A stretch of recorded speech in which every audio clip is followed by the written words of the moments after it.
આજે રિપોર્ટ નહીં, આજે મળો હેલ્થકેર લેબના તે લોકોને જે તમારા ટેસ્ટ પાછળ મહેનત કરે છે.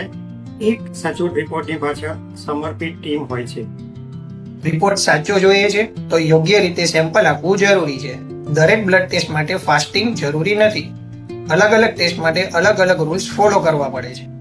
જો તમને વારંવાર થાક લાગતો હોય તો માત્ર હિમોગ્લોબિન જ નહીં, વિટામિન B12 અને આયર્નની તપાસ કરવી પણ જરૂરી છે. લેબમાં આવો તે પહેલા દવાઓ ચાલુ છે કે નહીં તેની અવશ્ય જાણ કરવી. વિટામિનની દવા લીધા પછી તરત ટેસ્ટ કરાવવો યોગ્ય નથી. સમયસર કરાવેલો એક બ્લડ ટેસ્ટ ઘણી બધી ગંભીર બીમારીઓ શોધવામાં વહેલી તકે મદદરૂપ થઈ શકે છે. સ્વસ્થ રહેવા માટે નિયમિત હેલ્થ ચેકઅપ પણ એટલો જ મહત્વનો છે જેટલો યોગ્ય આહાર અને કસરત. લિપિડ પ્રોફાઇલ અને એફડીએસ માટે 10 થી 12 કલાકનું ફાસ્ટિંગ હોવું બહુ જરૂરી છે. યુરિન ટેસ્ટ માટે હંમેશા સ્ટેરાઇલ કન્ટેનરમાં યુરિન આપવું. તમારો મોબાઈલ નંબર સાચો આપશો જેથી તમને સમયસર રિપોર્ટ મળી શકશે. તમારા લોકો સમજતા પહેલા ડોક્ટરની સલાહ લો.